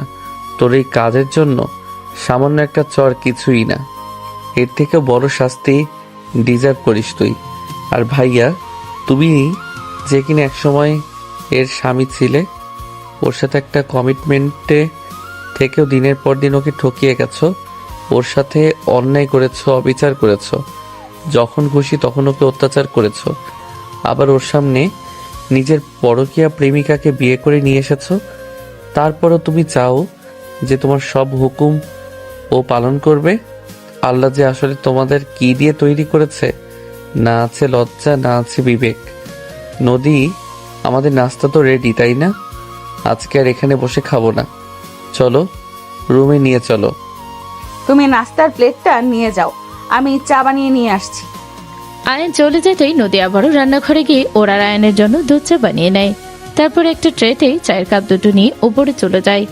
আয়ানের থেকে বকা শুনে তিশা আরো রেগে যায়। ওর শাশুড়ির সামনে দাঁড়িয়ে বলে, মা, আপনি দেখলেন এই মেয়েটা আপনার ছোট ছেলেকে কিভাবে বশ করেছে? এর একটা কিছু করতেই হবে। যাই হোক, এর ব্যাপারটা পরে দেখা যাবে। আমার এখন মাথা ধরেছে, আপনি একটু আমার জন্য এক কাপ কফি করে নিয়ে আসুন। আমি? হ্যাঁ, আপনাকেই তো বললাম। দীপ্ত তোর মা একবার দীপ্তর দিকে তাকায় দেখে দীপ্ত চুপচাপ দাঁড়িয়ে আছে। সেটা দেখে উনি তৃষাকে বলে, দেখো বৌমা, আমার তো বয়স হয়েছে, তুমি এ বাড়ির বড় বউ, সবার জন্য নাস্তা বানানো তোমার দায়িত্ব। মাথা ধরেছে বুঝলাম, কিন্তু নাস্তাও তো বানাতে হবে। অনেক বেলা হয়ে গেছে, আজকে বরং তুমি চলো, আমি তোমাকে সাহায্য করে দিব। কালকে থেকে না হয় তুমি নিজেই সবটা করো। চলো দুজনে মিলে নাস্তা বানিয়ে নিয়ে আসি। আমি সবার জন্য নাস্তা বানাবো? তুমি এ বাড়ির বউ, তোমার শ্বশুরের জন্য, তোমার স্বামীর জন্য, আমার জন্য শুধু নাস্তা না, 3 বেলার রান্নাও তো তোমাকেই করতে হবে। এটাই তো বাড়ির বউদের কর্তব্য। দীপ্ত, তোমার মা এসব কি বলছে? আমাকে এখন সবার জন্য রান্না করতে হবে? Like serious? তুমি জানো না আমি যে রান্না করতে পারি না? তোমার মাকে এসব বলনি তুমি? দেখুন মা, আমি একটু আগে নদীকেও বলেছি আর আপনাকেও বলছি, আমি এসব রান্না করা পারি না। আমার বাড়িতে না 5 জন কাজের লোক ছিল এসবের জন্য, তাই আমার থেকে এসব এক্সপেকটেশন রাখবেন না। যাই হোক, আমার এত কথা বলতে ভালো লাগছে না, আমার মাথাটা খুবই ব্যথা করছে। আপনি প্লিজ আমার জন্য এক কাপ কফি করে দিন। আর তারপরে আমাদের তিনজনের জন্য নাস্তাটা বানিয়ে ফেলুন। দীপ্ত, ও এসব কি বলছে? আমি নাস্তা বানাবো তোদের জন্য? হ্যাঁ বানাবে, এটার অবাক হওয়ার কি আছে? আগেও তো বানাতে, তাই না? বা দেখো, কাল সারা রাত ঠিকভাবে ঘুম হয়নি, এখন এত কিছু আর ভালো লাগছে না। তুমি আগে ওর জন্য 1 কাপ কফি বানাও, তারপর আমাদের 4 জনের নাস্তাটাও বানিয়ে ফেলো। অনেক খিদে পেয়েছে। কথাটা বলে দীপ্ত আর তিশা উপরে চলে যায়। দীপ্তর মা দীপ্তর আচরণে একদম তপ্তা খেয়ে যায়। উনি রান্নাঘরে গিয়ে তৃষার জন্য কফি বসায় আর রুটি বানানোর জন্য আটা মেখে নেয়। রুটি ছেঁকার সময় উনি একটু অন্যমনস্ক ছিলেন। ঠিক তখনই ওনার হাতটা পড়ে যায়। উনি তাড়াতাড়ি পোড়া হাত বেসিনের পানি নিচে ধরেন। ঠিক তখনই উপর থেকে দীপ্তর কণ্ঠ শোনা যায়। মার কত দেরি হবে? খিদে লেগেছে আমাদের অনেক। তিশার কফিটা আগে একটু দিয়ে যাও না। দীপ্তর মাও অশ্রুসিক্ত চোখে একবার উপরের দিকে তাকায়, একবার নিজের পোড়া হাতের দিকে তাকায়। ওনার তখন পুরোনো দিনের কথা মনে পড়ে যায়, যখন নদী দীপ্তর বউ ছিল। ও নিজের হাতেই সব কাজ করত। সকাল সকাল উঠে রান্না করত, ওনাকে একদম নিজের মায়ের মতো যত্ন করত। কোনো কাজ করতে দিত না, তার বদলে শুধু একটু ভালোবাসা চাইতো। কিন্তু উনি কখনোই নদীকে নিজের মায়ের মতো ভালোবাসেনি। উল্টো সব সময় ওর দোষ ধরত, সব সময় ওকে অপমান অপদস্থ করত। তারপরেও নদী কোনোদিন ওনার প্রতি কঠোর হয়নি, সব সময় মায়ের মতো সেবা যত্ন করে গেছে। আর আজকে তৃষা ওনাকে দিয়ে কাজ করাচ্ছে, আর পাশাপাশি ওনার ছেলেও বইয়ের পক্ষ নিয়ে ওনাকে দিয়ে কাজ করাচ্ছে। উনি এখন নিজের ভুলটা বুঝতে পারে, তারপরেও নিজের ইগোর জন্য উনি নদীর প্রতি করা ওনার অন্যায়গুলোকে ঠিক মনে করেন। চোখের পানি মুছে আবারও নাস্তা বানিয়ে উপরে নিয়ে যান। দীপ্ত, তোর সাথে আমার কিছু কথা আছে। বলো। দেখ বাবা, আমার বয়স হয়েছে, আমার পক্ষে এখন 3 বেলা রান্না করা সম্ভব না। তো তুমি কি চাও তৃষা রান্না করুক? না, তা বলিনি। দেখ, আগে তো সবার জন্য নদী রান্না করতো, আর এখন আয়ান তো ওকে আমাদের জন্য রান্না করতে দিবে না। ওরা তো আলাদা খাচ্ছে। তাই আমি বলি কি, তুই একটা কাজের লোক রাখ আমাদের রান্না বান্না আর সব কাজের জন্য। আপনি কি পাগল হয়েছেন মা? এখন একটা কাজের লোক রাখতে গেলে কত খরচ আপনি জানেন? তাছাড়া আপনার এখন বয়স হয়েছে, এতদিন শুয়ে বসে তো শরীরের সব হাড়ে জং ধরে গেছে। এই বয়সে মানুষ সারাদিন কাজ কাম করে ভিতরে থাকলে তবেই না সুস্থ থাকবে। হ্যাঁ মা, তৃষা তো ঠিকই বলেছে। যত কাজ কামের ভিতর থাকবা তত দেখবার শরীর সুস্থ আছে। আর তাছাড়া আয়ন আমাকে এখন গুনে গুনে 30,000 টাকা বেতন দেবে বলে দিয়েছে। আগে সংসারের সব খরচ তো ও চালাতো, তাই আমার বেতন নিয়ে কোনো সমস্যা ছিল না। কিন্তু এখন এই 30,000 টাকার ভিতরে আমাকে সবকিছু সামলাতে হবে। ও সংসার খরচের জন্য আর কোনো টাকা এক্সট্রা দেবে না বলে দিয়েছে। এর ভিতরে কাজের লোকের জন্য এক্সট্রা টাকা খরচ করতে বলো না তো। দীপ্তর কথা শুনে মায়ের বাড়ি একটা বড় ছটকা খায়। উনি কখনো আশাই করেননি দীপ্ত এমন কিছু বলবেন। ওনার পায়ের নিচ থেকে যেন মাটি সরে যায়। উনি আর নাস্তা না করে সেখান থেকে নিজের রুমে চলে আসেন। তারপরে ওনার চোখ থেকে পানি ঝরতে থাকে। উনি পুরনো দিনের কথাগুলো মনে করেন, যখন বাড়িতে কাজের লোক থাকতে উনি নদীকে দিয়ে সব কাজ করাতেন, আর নদীও চুপচাপ সবকিছু করতো ভালোবেসে। ও কখনোই ওনার কোনো কথার অবাধ্য হয়নি, সবসময় ওনাকে মায়ের মতো সেবা যত্ন করে গেছে। আর তার বিনিময়ে উনি সবসময় নদীকে অত্যাচার করেছেন। আজ এই মুহূর্তে দাঁড়িয়ে উনি নিজের ভুলটা বুঝতে পারেন। উনি অঝরে কান্না করতে থাকেন আর ভাবেন নদীর কাছে গিয়ে নিজের ভুলের জন্য করা সমস্ত ক্ষমা চাইবেন। নদী, বিকেলে রেডি হয়ে থেকো, আজকে তোমাকে নিয়ে একটু বাইরে যাব। কোথায় যাবে আবার? একটু শপিংয়ে যাব, টুকটাক কেনাকাটা আছে কিছু, আর সিনেমা দেখতে যাব। ঠিক আছে, আমি রেডি হয়ে থাকবো। যদিও আমার ইচ্ছা ছিল না আজকে অফিসে যাওয়ার, কিন্তু একটা আর্জেন্ট মিটিং আছে আর কিছু মানুষকে তাদের আসল জায়গা দেখানোর আছে, সেজন্য আমাকে আজকে অফিসে যেতে হবে।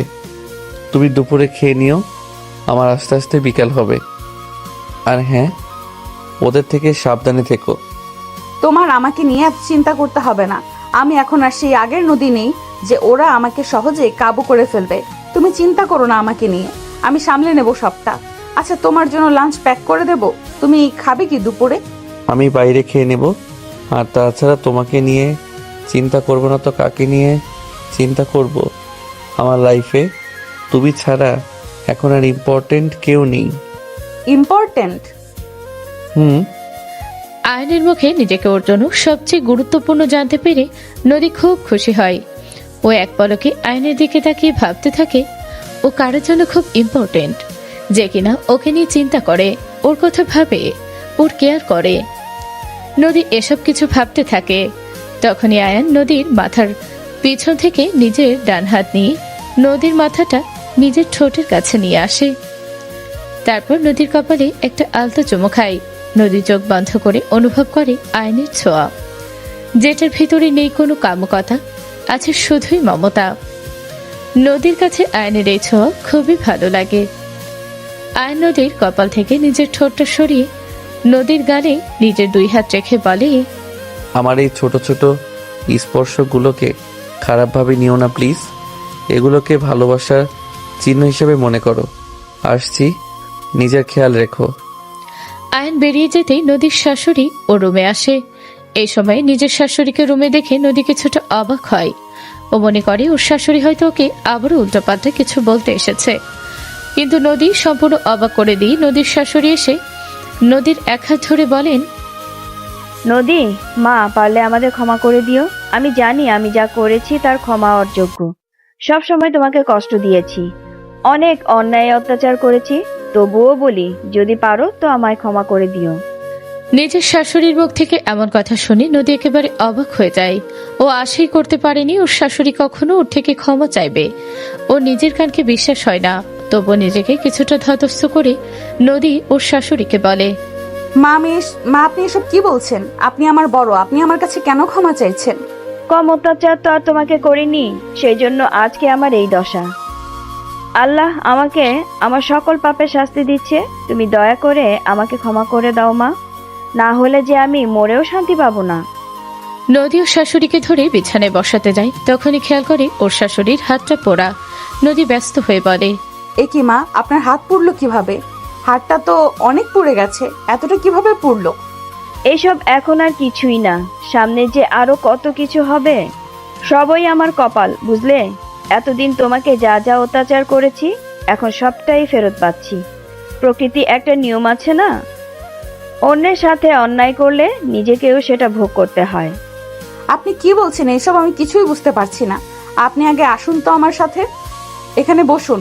আপনার হাতে তো অনেকটা পুড়ে গেছে, আগে এখানে মলম লাগিয়ে নিই। নদী পরম মমতায় ওর শাশুড়ির হাতে পড়ে যাওয়া জায়গায় মলম লাগিয়ে দেয়। ওর শাশুড়ি এক নজরে নদীর দিকে তাকিয়ে থাকে। আজকে উনি বুঝতে পারে নদী আসলে সবসময় ওনাকে কতটা ভালোবেসে এসেছে। তার বিনিময়ে উনি শুধু নদীকে অবজ্ঞা করেছেন। ওনার নিজের কৃতকর্মের জন্য নিজেকে আজকে নিজের কাছে খুব ছোট মনে হতে থাকে। ওনার চোখ বেয়ে পানি পড়তে থাকে। উনি নদীর মাথায় নিজের অন্য হাত বুলিয়ে দেন। এই প্রথমবারের মতো নদীর শাশুড়ি ওর মাথায় হাত বুলিয়ে দেয়। নদী অবাক চোখে ওনার দিকে তাকায় আর বলে, মা কি হয়েছে আপনার? আপনি কান্না করছেন কেন? আর আপনার হাতে বা এতটা পুড়লো কিভাবে? বললাম না, সবটাই আমার পাপের শাস্তি। আমি নিজের হাতে নিজের সংসার ধ্বংস করেছি। আমার সাজানো গোছানো সংসার খাল কেটে কুমির এনেছি, রান্না করতে গিয়ে হাত পুড়ে গেছে। আপনি কেন এই বয়সে রান্না করতে গেছেন? আপনার কি এখন রান্না করার মতো সময়? আপনার এখন রেস্ট করার সময়। কে বলেছে আপনাকে রান্না করতে? কি আবার, যাকে এত আয়োজন করে আমার ছেলে বিয়ে করে নিয়ে এসেছে সেই কালনাগিনী এসেই আমার উপরে হুমকি শুরু করেছে। আমাকে বলে দিয়েছে এখন থেকে বাসার সব কাজ, রান্না করা সব আমাকেই করতে হবে। কোনো ধরনের রেস্ট আমার জন্য না। আমার নাকি কাজ না করতে করতে বসে থাকতে থাকতে হাড়ে জং ধরে গেছে। সেজন্যই সে ঝং ছুটাতে আর আমাকে সুস্থ রাখতে বাসার সব কাজ এখন থেকে আমাকে করার হুমকি দিয়েছে। নদীর ও শাশুড়ির কথাগুলো শুনে খুব রাগ হয়। তৃষার আর দীপ্তর উপরে ওর শাশুড়িকে বলে, তৃষা না হয় আপনাকে এসব বলেছে, তার জন্য কি আপনাকে ঘরের সব কাজ করতে হবে নাকি? দীপ্ত ওকে কিছু বলেনি? ওই কুলাঙ্গারের কথা আর বলো না তো। একটা কুলাঙ্গার পেটে ধরেছি আমি।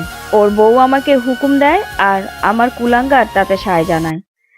আমি ওদের বলেছিলাম আমার বাসার কাজ তৃষা না করুক, অন্তত একটা কাজের লোক রেখে দিবি। ওরা সেটাও মানা করে দিয়েছে। কাজের লোক রাখলে আগে নাকি অনেক খরচ হয়ে যাবে, তাই কাজের লোক রাখতে পারবে না। কথাগুলো বলতে বলতে নদীর শাশুড়ি ওর সামনে হু হু করে কেঁদে দেয়। নদীরও খুব খারাপ লাগতে থাকে। নদীর শাশুড়ির কিছুটা থেমে আবারও বলেন, তুমি আমাকে ক্ষমা করে দিও মা। আমি জানি এতদিন তোমার সাথে যা যা অন্যায় করেছি তার জন্য কোনো ক্ষমা হয় না, কিন্তু তুমি যদি আমাকে ক্ষমা না করো তাহলে আমি মরেও শান্তি পাবো না। আল্লাহ আমাকে তোমার সাথে করা সকল অন্যায়ের শাস্তি এভাবেই ফেরত দিচ্ছে। যে ছেলেকে আমি এত ভালোবাসা দিয়েছি, বড় করলাম, এতদিন আগলে রাখলাম, সব সময় ওর অন্যায় জেনেও ওকে সাপোর্ট করে গেলাম, সেই ছেলেই আজকে বউয়ের জন্য আমাকে দাসী বানিয়ে দিয়েছে। ভুলটা আমারই। আমি তোমার মতো খাঁটি রত্ন রেখে কয়লার দিকে হাত বাড়িয়েছিলাম, সেজন্যেই জ্বলন্ত কয়লায় আজকে পুড়ছি আমি। সেই সময় থেকে কি ক্ষমা ক্ষমা করে যাচ্ছেন বলুন তো? আপনি আমার মা, আপনি কেন আমার কাছে ক্ষমা চাইছেন? আপনি আমার কাছে ক্ষমা চেয়ে আমাকে লজ্জিত করবেন না। আপনার করা কোনো কিছুই আমি মনে রাখিনি। আপনার করা শাসনগুলো আমি ভালোবাসা হিসাবেই ধরে এসেছি। আমার নিজের মা থাকলে কি আমাকে শাসন করতো না নাকি? তাই দয়া করে আমার কাছে ক্ষমা চেয়ে আমাকে ছোট করবেন না। নদী ওর শাশুড়ির চোখের পানি মুছিয়ে দেয়, তারপর আবারও বলে, মা, আপনাকে একটা কথা বলি। দেখুন, ওরা যেহেতু আপনার সাথে এমন আচরণ করছে, আমার মনে হয় না দীপ্ত এখন আর আপনার পক্ষ নিয়ে কথা বলবে। আপনার যদি কোনো সমস্যা না থাকে তাহলে আপনি এখন থেকে আমার আর আপনার ছোট ছেলের সাথে খাবেন। আপনার এখন রেস্ট করার সময়। ঘরের কাজ বাজ করতে গেলে আপনি আরো অসুস্থ হয়ে পড়বেন। তাই আমি বলি কি, আপনি ওদের সাথে এখন থেকে আর খাবেন না। ওদের সাথে না খেলে ওরা নিশ্চয়ই আপনাকে আর কাজ করতে বলবে না। আপনার সমস্ত দায়িত্ব এখন থেকে আমাদের। না না, তা হয় না। এতদিন তোমাকে কম অত্যাচার করিনি। এখন তুমি একটু সুখে শান্তিতে আছো, তার ভেতরে আবার ঢুকে তোমাকে কষ্ট দিতে চাই না। আর এখন আমার সাথে যা যা হচ্ছে সবই আমার কর্মফল। কষ্টের আবার কি আছে? দেখুন মা, আমি কখনো আপনাকে নিজের শাশুড়ি মনে করিনি, সবসময় নিজের মাই মনে করেছি। আর নিজের মায়ের সেবা যত্ন করায় কষ্টের কি আছে? আমি যেটা বলেছি সেটাই হবে। আপনি এখন থেকে আমাদের সাথেই থাকবেন, আমাদের থেকেই খাবেন। নদী নিচে কিচেনে যায় ওর আয়নের আর ওর শাশুড়ির জন্য রাতে ডিনার রেডি করতে। আর ওর আয়নের প্ল্যানিং ছিল মুভি দেখে ফেরার সময় বাহিরে ডিনার করবে, কিন্তু এখন যেহেতু ওর শাশুড়ি ওদের সাথে খাবে তাই ও নিচে কি ডিনার রেডি করতে থাকে। নদীকে কিচেনে দেখে তৃষা আসে ওকে জ্বালাতন করার জন্য। কি রান্না করছো? আমি কি করছি না করছি তাতে তোমার কি? হ্যাঁ, আমার উপর এত নজরদারি কেন চালাচ্ছ? তুমি নিজের চরকায় তেল দাও না। নদীর শাশুড়ি উপর থেকে নিচে নেমে আসেন। মাকে দেখে তৃষা বলে, আমাদের দুপুরে রান্না হয়েছে। কি রান্না করছেন আজকে দুপুরের জন্য? তোমার লজ্জা করে না নিজের মায়ের বয়সী শাশুড়িকে হুকুম দাও? ওনাকে দিয়ে সকালে যে রান্না করিয়েছো, তুমি কি জানো ওনার হাত পুড়ে গেছে? তোমরা কেমন মানুষ? হ্যাঁ, ওনার বয়স দেখো তো। এই বয়সে ওনাকে ঘরের সব কাজ করতে বলো কোন হিসাবে? ও বাবা, আপনি দেখছি এখন ওর দলে ফিরে গিয়েছেন। নিজের ছোট বৌমার কাছে কি আমাদের নামে নালিশ করছেন? আপনি কি ভেবেছেন আপনি ওর কাছে গিয়ে নালিশ করবেন আর আমরা 3 বেলা আপনাকে বসে বসে খাবো? আজকে দীপ্ত অফিস থেকে ফিরুক, তারপর আপনাকে দেখছি। এই, তুমি কি দেখবে ওনাকে? হ্যাঁ, এত বড় কথা বলার সাহস কি করে হয় তোমার?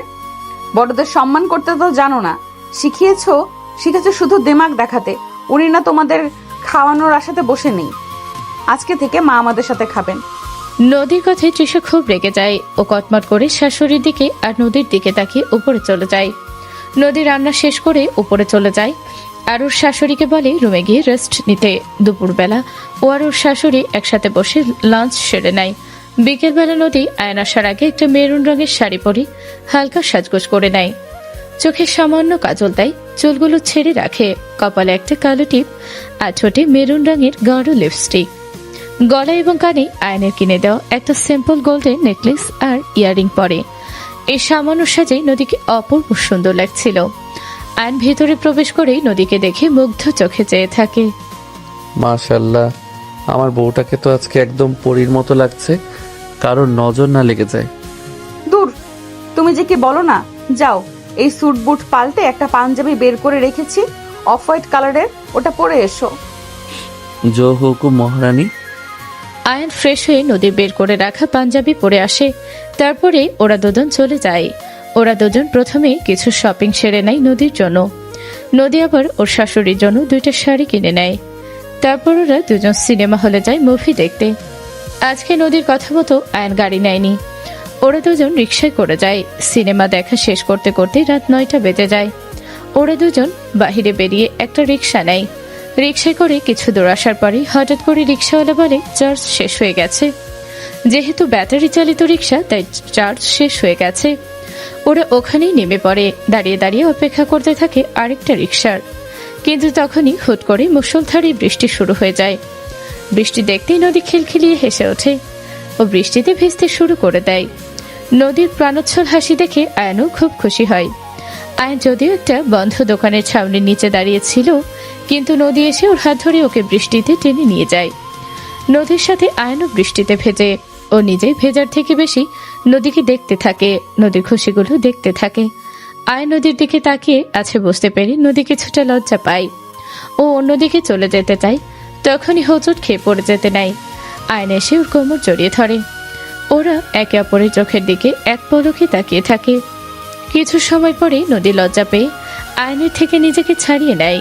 হোঁচট খাওয়ার ফলে নদীর পায়ের গোড়ালি মুচকে যায়। ও সোজা হয়ে হাঁটতে পারে না, ওর খুব কষ্ট হয় হাঁটতে গিয়ে। আয়ন সেটা লক্ষ্য করে নদীকে কোলে তুলে নেয়। কিছুক্ষণ পরে ওরা একটা রিকশা পেয়ে যায়। রিকশা থেকে নেমে ও আয়ন নদীকে কোলে করে নিয়ে বাড়ির ভেতরে প্রবেশ করে। নদীকে আয়নের কোলে দেখে তৃষার আগে একটা গ্লাস ফ্লোরে ছুঁড়ে মারে। আয়ন সেদিকে পাত্তা না দিয়ে নদীকে কোলে নিয়ে উপরে নিজেদের রুমে চলে যায়। নদীর পরনে শাড়ি সম্পূর্ণ ভিজে গিয়েছিল। ও আলমারি থেকে নিজের কাপড় নেওয়ার জন্য আলমারি খোলে। তখনই ওর মনে পড়ে সকালবেলায় ও সব 3 পিসের শাড়ি ধুয়ে দিয়েছিল। সবকিছু ছাদে নাড়া। যাওয়ার সময় ওর শাশুড়িকেও বলে যায়নি যে ছাদে কাপড় মেলা। তার মানে বৃষ্টিতে সব ভিজে গেছে। নিজের বোকামির কথা চিন্তা করে নদী জিপে কেটে কামড় মারে। এখন কি পরবে সেটা ভাবতে ভাবতে ও আয়নের একটা শার্ট আর একটা ট্রাউজার নেয়। সেটা পরে আয়নের সামনে এসে দাঁড়ায়। নদীর ভীষণ লজ্জা লাগতে থাকে আয়নের সামনে এভাবে এসে। নদীকে নিজের কাপড় পরতে দেখে আয়ন প্রথমে হেসে দেয়, তারপর ধীরে ধীরে নদীর কাছে এগিয়ে আসে। নদীর কাছে এসে আয়ন নদীর কোমর জড়িয়ে নদীকে একটানে নিজের কাছে নিয়ে আসে। নদীর মাথার পেছন থেকে হাত দিয়ে নদীর মুখটা নিজের মুখের সামনে নিয়ে আসে। তারপরে হুট করে নদীর ঠোঁটে নিজের ঠোঁট ডুবিয়ে দেয়। আচমকা কিস করায় নদীর চোখ দুটো বড় বড় হয়ে যায়। নদী আয়নকে আটকায় না, বরং আয়নের সাথে তাল দেয়। নদীকে চুপচাপ থাকতে দেখে আয়ন বুঝে যায় নদীরও সম্মতি আছে। আয়ন নদীর ঠোঁট থেকে নিজের ঠোঁটটা সরিয়ে নেয়। তারপর নদীকে কোলে তুলে নিয়ে বিছানায় শুয়ে দেয়। ও নদীর শার্টের বাটন একটা একটা করে খুলতে থাকে। হঠাৎই নদী ওর হাত চেপে ধরে ওকে আটকে দেয়।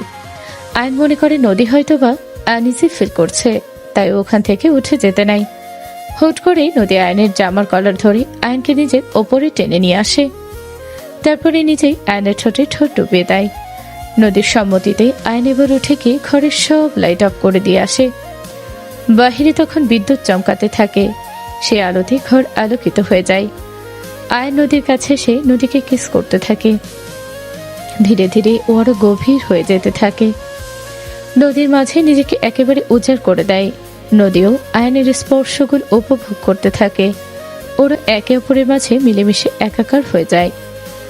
পরের দিন সকালবেলা যখন নদী কিচেনে যায়, দীপ্ত আর তৃষা ওর দিকে তেড়ে আসে।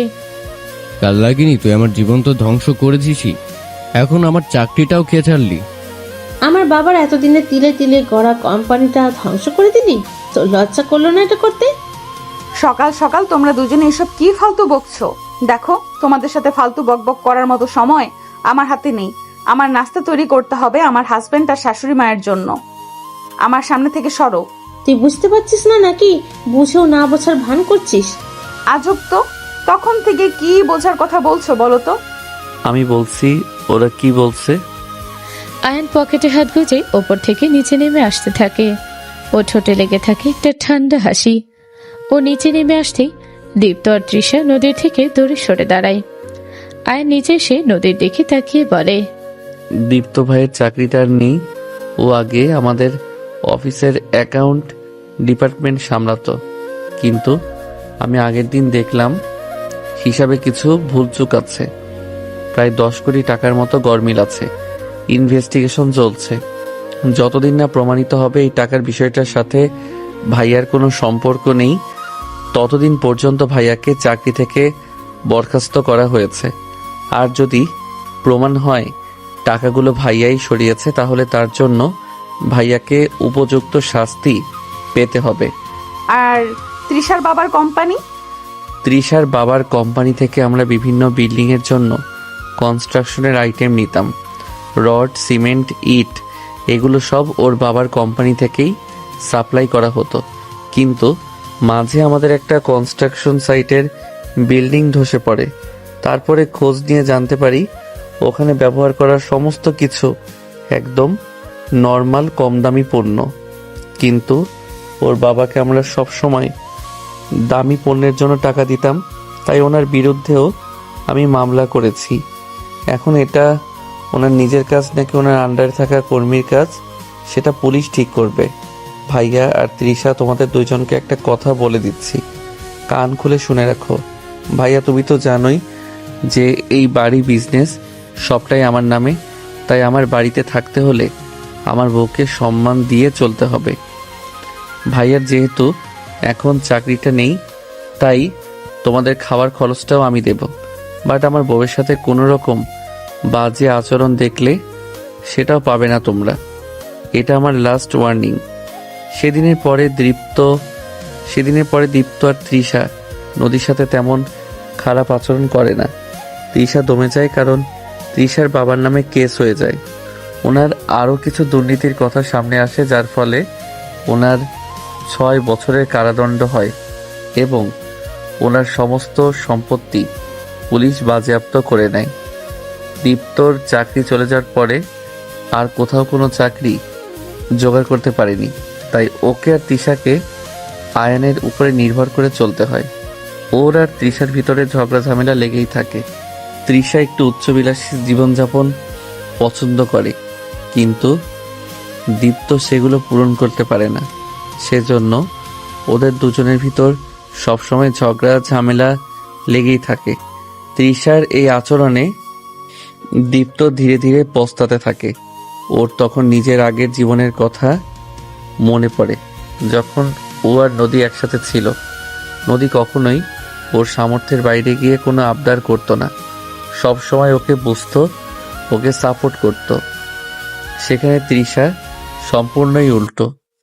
নিজের ভুল বুঝতে পেরে দীপ্তর আফসোস হতে থাকে। এভাবে কেটে যায় কয়েক মাস। হুট করে একদিন ড্রয়িং রুমে নদী মাথা ঘুরে পড়ে যায়। ডাক্তার এসে চেক আপ করে জানায় নদী মা হতে চলেছে। এই খবর জানতে পেরে আয়ান আর নদীর শাশুড়ি দুজনেই খুব খুশি হয়। এদিকে দীপ্তর মাথায় যেন আকাশ ভেঙে পড়ে। নদী, ডাক্তার এসব কি বলছে? তুমি কিভাবে মা হতে পারো? আজব, আমি কেন মা হতে পারবো না? দেখো, আমি একটা বিবাহিত মেয়ে, তাই মা না হওয়ার তো কোনো কারণ দেখছি না। কিন্তু সেদিন চেক আপের সময় ডাক্তার তো বলেছিল তুমি কখনো মা হতে পারবে না। কারণ ডক্টরকে আমি বলেছিলাম এমনটা। আসলে সমস্যা আমার ভেতরে না, তোমার ভেতরে আছে। তুমি কখনো বাবা হতে পারবে না। এতগুলো বছর আমি সবার থেকে সবটা লুকিয়েছি, সমাজের চোখে বন্ধা হয়ে থেকেছি, সবার অপমান সহ্য করেছি শুধুমাত্র তোমার সম্মান রক্ষা করতে। অথচ তুমি কি করেছো দেখো, মাঝপথে এসে আমার হাত ছেড়ে দিয়েছো। ভালোই করেছো। তুমি যদি আমার হাত না ছাড়তে, তাহলে আমি আয়নের মতো এত ভালো একজন জীবনসঙ্গী পেতাম না, যে আমাকে ভালোবাসা, সাপোর্ট করে, বোঝে, যার কাছে শুধু আমি গুরুত্বপূর্ণ। আমার দোষ ভুল এগুলোর থেকেও। দীপ্ত, ও এগুলো কি বলছে? তুমি কখনো পারবে না। এতগুলো দিন আমি তোমার সাথে ছিলাম, ভেবেছিলাম আমাদের সম্পর্কটাকে একটা সুযোগ দিব, কিন্তু সরি, আজকের পরে আর সেটা সম্ভব না। সম্পর্কটাকে সুযোগ দিবে মানে কি? তুমি তো আমাকে ভালোবাসো, তাই না? না, বাসি না আমি ভালো তোমাকে। তোমাকে বিয়ে করাটা শুধুমাত্র আমার একটা চাল ছিল, যাতে করে আমি আয়ানের জীবন থেকে নদীকে বের করতে পারি। আয়ানকে আমি স্কুল লাইফ থেকে ভালোবাসি, কিন্তু ও সেই স্কুল লাইফ থেকে নদীকে ভালোবেসে আসছে। ভেবেছিলাম বিদেশে যাওয়ার পর ও হয়তো নদীকে ভুলে যাবে, কিন্তু না, ও নদীর বেস্ট ফ্রেন্ডের সাথে নদীর খোঁজ খবর রাখতো। তারপরে যখন তোমার সাথে নদীর বিয়ে হলো, ভেবেছিলাম তখন হয়তো ও নদীকে ভুলে যাবে, কিন্তু না, ও তখন প্রতিজ্ঞা করলো ও আর জীবনে কখনো বিয়েই করবে না। এতদিন ভাবতাম নদী ওর বড় ভাইয়ের বউ ছিল, সেই জন্য হয়তো ও অন্য কাউকে ভালোবাসতে ভয় পাচ্ছে। তাই তোমার জীবন থেকে নদীকে বের করতে আমি তোমার সাথেও প্রেমের অভিনয় করেছিলাম। তারপর যখন তোমার আর নদীর ডিভোর্স হয়ে গেল, ভাবলাম তখন হয়তো আয়ন আবার বিদেশে ফিরে যাবে, আর তারপরে ওকে আমি ভুলিয়ে ভালিয়ে নিজের করে নেব। কিন্তু হুট করেই ও নদীকে বিয়ে করে নিয়ে আসলো, আর আমার সমস্ত প্ল্যান ফ্লপ হয়ে গেল। শুধুমাত্র আয়ানের জীবন থেকে নদীকে বের করতেই আমি তোমাকে বিয়ে করেছিলাম।